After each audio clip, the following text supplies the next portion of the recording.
जून 2026 के बाबा के अनमोल मधुर महावाक्य सुनेंगे। आज की बाबा की मुरली है धर्मराज की मुरली। बाबा ने कई सूक्ष्म इशारे भी दिए हैं कि बच्चे, सपूत बच्चे किसको कहा जाता है, कपूत किसको कहा जाता है, और बाप का बनकर अगर कोई फरमान का उल्लंघन किया, श्रीमत की अवज्ञा की, तो धर्मराज की बहुत सजाएं खानी पड़ेगी। सावधान भी करते रहे। तो आज की बाबा की मुरली में शिक्षाओं के साथ साथ सावधानियां दी है धर्मराज की। तो सुनते हैं बाबा के अनमोल मधुर महावाक्य। ओम शांति। मीठे बच्चे, बाप की आशीर्वाद लेनी है तो सर्विसेबल सपूत बच्चे बन सबको सुख दो, किसी को भी दुख न दो। आज की मुरली से प्रश्न है, धर्मराज की सजाओं से छूटने के लिए किन ईश्वरीय नियमों पर ध्यान देना है? उत्तर है, कभी भी ईश्वर के सामने प्रतिज्ञा कर उसकी अवज्ञा नहीं करनी है। किसी को दुख नहीं देना है। क्रोध करना, तंग करना, अर्थात ऐसी चलन चलना जिससे ईश्वर का नाम बदनाम हो, तो उन्हें बहुत सजाएं खानी पड़ेगी।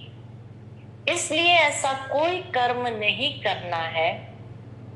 माया के कितने भी तूफान आए, बीमारी उथल खाए, लेकिन राइट रॉन्ग की बुद्धि से जजमेंट कर रॉन्ग कर्म से सदा बचे रहना। आज की मुरली से पहले गीत बजा है, कौन आया मेरे मन के द्वारे। ओम शांति। ये किसने कहा ओम शांति? ओम शांति किसने कहा? बाप और दादा।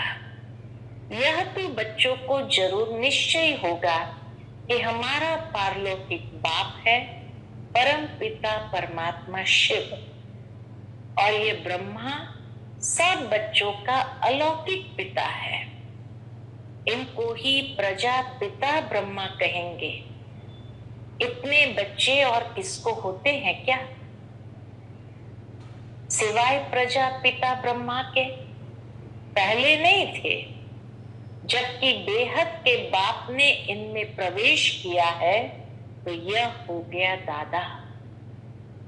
ये दादा खुद कहते हैं कि तुमको पारलौकिक बाप की प्रॉपर्टी मिलती है। दादा का मतलब यहाँ बड़ा भाई।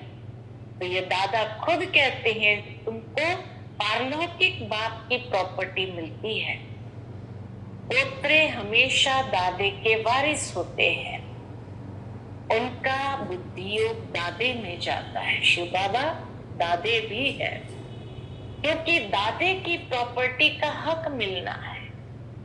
ब्रह्मा बाबा दादा है, माना बड़ा भाई, लेकिन शिव बाबा दादे हैं, तो दादे के वारिस होते हैं। पोत्रे हमेशा दादे के वारिस होते, उनका बुद्धियोग दादे में जाता है, क्योंकि दादे की प्रॉपर्टी का हक मिलना है।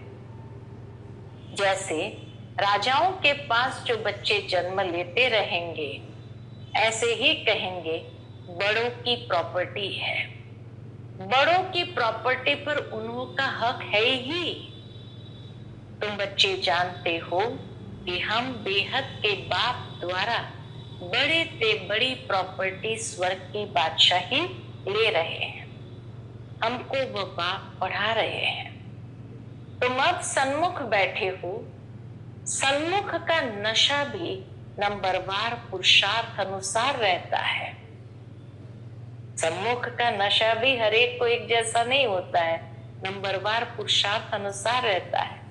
कोई के दिल में तो बड़ा लव रहता है परमात्मा पिता के प्रति। हम ऊंच से ऊंच भगवान के आकर इस साकार मात पिता द्वारा वारिस बनते हैं।